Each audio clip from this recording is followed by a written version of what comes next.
options oħra. Parti mill-equation.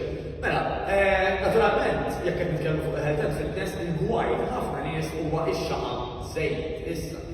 Iktar ma tgħaddi riċerka aktar nindunaw illi x-xaħam żejjed ġej minn ħafna fatturi fosthom li dirett nagħtuhom missierek, iva. Jekk aħna pereżempju qed nippjanaw li jkollna tfal, aħna bħala ġenituri responsabbli ħafna mhix nagħmluhom anke l-tfal tagħna. Jiġifieri, kemm jista' jkun noqogħdu attenti anke kif nimmaneġġjaw il-pis tagħna għax iċ-ċans li dak it-tifel jew tifla li ħad itwieled tajjeb li tkun obeżi bħalna huwa ħafna ogħla milli kieku l-ġenituri huma tal-normal weight. Bl-ebda diskriminazzjoni hija fuq verità. Jekk iridu l-tfal tagħna mhux ħabba d-dehra ta' dak huwa suġġett ieħor, imma jekk xejn ħabba s-saħħa. Mark nafu li hawn Malta tmut average ta' persuna kuljum Malta biss qed nitkellmu, ġifieri 365 persuna imutu fis-sena f'Malta biss relatati ma' problemi tal-obeżità. Mhijiex ċajta, ġifieri ċajta. Għandna ħafna kwiet fuq ħafna Mart, da forsi li kelli naraw u forsi kważi nagħduh biċ-ċajt fih dak għandu jbietu jew fiha dik però fil-verità biex id-dehra hija l-logħ jgħixu issa fis-saħħa u l-kwalità tal-ħajja. U jkollhom problemi oħra li tkun ġejja mill-obeżità sewwa, ovvjament. Jiġifieri hija xi ħaġa li vera nistgħu nibdew ngħinukom b'mod faċli kif iżommu mingħajr ħafna komplikazzjonijiet sewwa ġifieri inti daqskemm inti Faċli parla. mhux hemm jiena nagħti każ u nagħmel dawk l-affarijiet vera sempliċi. Bħalek naqra exercise. Ma tista' jgħidilna ħafna fuq dik is-section. Kellu fuq wkoll mela. Lix taħt insemmi wkoll illi idea misconception kbir huwa li bl-exercise waħdu tista' solvi l-problema tal-obeżità. Xejn affattu. Jiġifieri l-exercise tant għandu benefiċċji oħrajn li ilu għax imod jew ieħor jgħinu biex dak li jkun ikollu figura aħjar u saħħa aħjar jgħinu ħafna l-exercises. Però ma nistgħux nippretendu kif jgħidu bl-Ingliż, you cannot expect to outtrain a bad diet. Għalla standard li ħaniklu, issa jekk niklux bħala liquidi, jekk hux ikel, jekk hux supplements li ħana kemm għarafu għallhom, naturalment ma nistgħux bit-training nisbilanċjaw dak kollu li mbagħad nieklu u nixollu. Allura, tajba kienet dak il-punt. Ikun hemm nies li jidhru ħafna fit, imma mbagħad id-dieta tagħhom tkun vera ħażina, jidhru tajjeb bħala figura, imma mbagħad jekk tibda ssaqsi u tibda tiġej ikollhom problemi oħrajn, prostatiki, forsi jkollhom xi diabetes, forsi jkollhom il-pressjoni għolja, jidher vera healthy u għandu ħafna muscle u forsi jista' jagħmel ħafna sports, imma kif qed inti li hija importanti ħafna imorru tnejn flimkien. U kultant il-kolleġini sejjer żbalmak, aħjar ikollok indicators bħal pereżempju isma' minn barra qed nara min qed nitqawwa mill-aħjar nagħmel xi ħaġa. Milli jkun xi ħadd li forsi jikol ħafna junk, jixrob ħafna junk. U imbagħad wara ċertu żmien jibda jkollu ċertu allarm bħal sabri zokkor, sabri pressjoni. Kultant ġifieri jista' jkun allarm pożittiv naraw xi kultant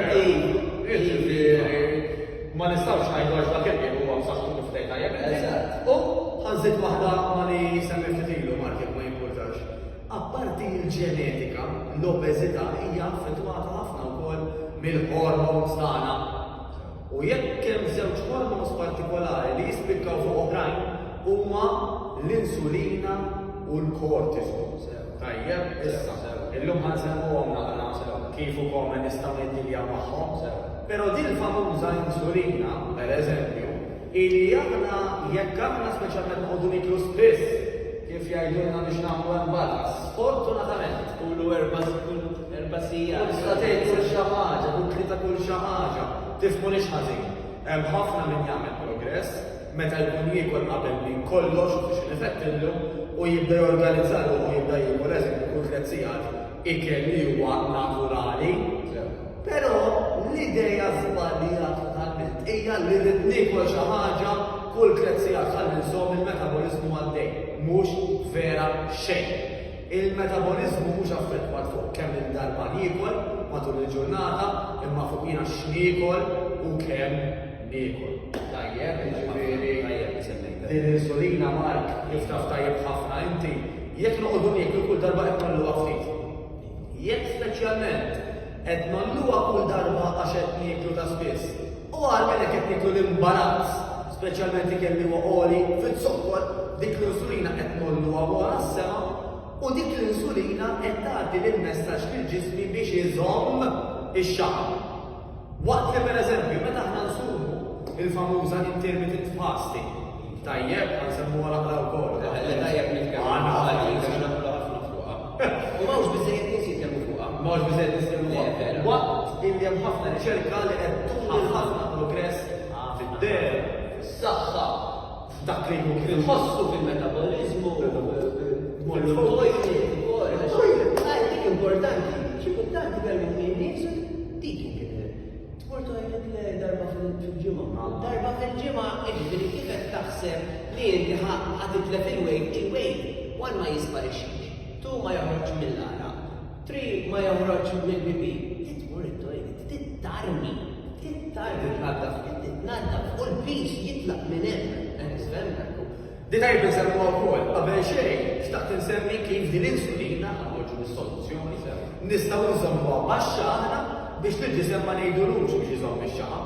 Dal-famuża intermittent fasting li konna qed insemmu, għax inti għal perjodu ta' ħin ngħidu aħna minn tal-inqas għal 12 siegħa konsekuttivi, idealment 16 siegħa tajjeb biex inpoġġuha hekk u imbagħad ikun aktar minn 16 siegħa l-aħjar tkun taqbil ta' Nixtieq ngħid ukoll min iżiba diffiċli jista' jibda bit-8 siegħa. Sewa iżid għal 10 siegħa sakemm iżid għal 12 siegħa. Tibda tismagħhom ħafna, imma vera mhuwiex ħafna. Suppost Mark minja minnhom ikun direttin. Mhix hekk. Mela, ħaġa eżempju lik pereżempju, jekk Mark il-lejla jkun l-aħħar fit-8 ta' filgħaxija, 16 siegħa wara huwa għada f'nofsinhar. Jiena għadni ma kienx illum issa kważi siegħa. Kemm titqabel Vera faċli. Kien qabel marqat fit-8 tal-filgħaxija l-bieraħ illum qont ħadd kafe, verenanet, imma dak jisu jżomm naqra ta' filgħodu, hawn min jista' jixrob te, hawn min anke jekk tixorbu fil-bidu naqra smoothie għax huwa likwidu jista' jgħaddi ħafna iktar malajr jew xi ta' ġus tajjeb, kważi xorta jiena nitfgħu naqażajra mal-fasting għax jgħaddi ħafna malajr. Jiġifieri taħsbux li jridu tagħmlu dat-tul ta' żmien u kif ħajaqbaq tinżil il-pressjoni, dejjem tistgħu tmorru għar-ritmu tagħkom. Li ngħidu hemm jiena Mark li jkunu marit ta' tabib just in case, speċjalment min jieħu mediċina bħall-insulina ma jistax isum għat-tul tal-ħin naturalment, ġifieri dejjem fejn għandkom question mark jisaqsu naqra mentalità. Issa, mela dal-famuż fasting li ħajżhom l-insulina baxxa, qed jagħti messaġġ lill-ġismi allura biex jiena ma nżommx xaham, anzi nuża x-xaham li għandi diġà. Issa jekk hux żaqqa jekk hux sidri u fejn hu bħala enerġija. Jiġifieri jiena qed nuża lilu flok ma qed nuża l-ikel. Equals dak l-storage żejjed li għandi qed jaħraq li minnu. Mhux dak xejn jkollok ħafna nies Mark illi jibdew jaraw progress fil-mera, fil-ħwejjeġ tagħhom, f'kif iħossuha għax tajjeb jisemmuha, illi il-fasting jgħinek anke tikkonċentra aktar fuq ix-xogħol, tkun aktar ħafif, tkun anke inti aktar alert. Tajjeb ġifieri tirreaġixxi għall-affarijiet ħafna ħjar u jiġu anke idejat aħjar. X'esperjenzi li għandek? L-idea li jgħidu li kull 3 sigħat taħjar għall-metabolizmu, dik mhix vera xejn, għax anzi iktar ma ssum, iktar il-metabolizmu tiegħek ħajjiġi effiċjenti għax irid jibda jinkisser iktar biex itik iktar enerġija. Sewa inti jekk mhux qed ittieħ ikel, il-metabolizmu tiegħek irid jibda jkun iktar effiċjenti biex jaħraq u jdik enerġija. U inkredibbli li meta tibda ssum, tibda tħoss iktar enerġija minn meta tiekol. Di darba ma smajta. Li meta tieklu platt steak laħam bil-patata, kien hemm wieħed jiġri l-maratona li wara maratona kien iħossu inqas għajjien minn meta jiekol platt laħam u patata. Jiġifieri xi tfisser li ara kemm tieħu enerġija biex tkisser l-ikel sewwa li jkun high protein u vera diffiċli biex jitkisser sewwa. Jiġifieri fact vera Interessanti u biex niservu moħħ li jkun il-protein huwa importanti issa jekk jiġix minn ħafna sorsi differenti. Huwa importanti ħafna anke għalina li rridu nagħmlu tonik, imma li qed ngħidu huwa li inti titfa' lura tressaq lura fix-xi tibda tiekol. Pereżempju jiena Mark, jiena daqqa nikol f'nofsinhar għax inkun spiċċajt nikol fit-8, Mark eżempju waqaf jikol fid-9 mela llum ħajjikol fis-siegħa. Bejn wieħed u ieħor 16 siegħa wara. Tajjeb jiġifieri min tifittex anke aktar fuq għandna ħafna videos wara wara intermittent fasting. U tiġi bħala lifestyle. Laqqas leġġu iktar fil-ħodu. Ovvjament, ma dawn nies pereżempju li jiklu fis-sija, u mbagħad jagħmlu ta' fil-għaxija. Il-mara tiegħi iktar jekk fil-ġuħ ma jaqbalix is-sanka. Fil-għaxija ma jaqbalix ġuħ, ma jaqbalix ġuħ fil-ħodu. Jiġifieri issibu ir-ritmu tagħkom u tiġi parti minn ħajtkom. La tibda taħseb ara jikorax. Il-ġisem jibda jidra dak l-ammont ta' kaloriji, dak l-ammont ta' ikel. Issa, jekk qed tikol darba jew darbtejn u qed tikol frotto ħaxix, affarijiet whole grain, ħafna fiber, minn hemmhekk is-saħħa tibda tila il-fuq u tibda solvi il-problemi ta' kolesterol, pressjoni, zokkor fid-dem. Mela, case in point, immaġa dak li jkun jgħid isma' jiena għajjejt bil-ħajja li kont qed ngħix, ma kontx qed niekol kif naħseb u nemmen li hu l-aħjar, u f'daqqa waħda dak li jkun jibda qisu, u mbagħad meta ħajjikol ngħidu aħna saru nofsinhar, qed jażel ikel ħaj.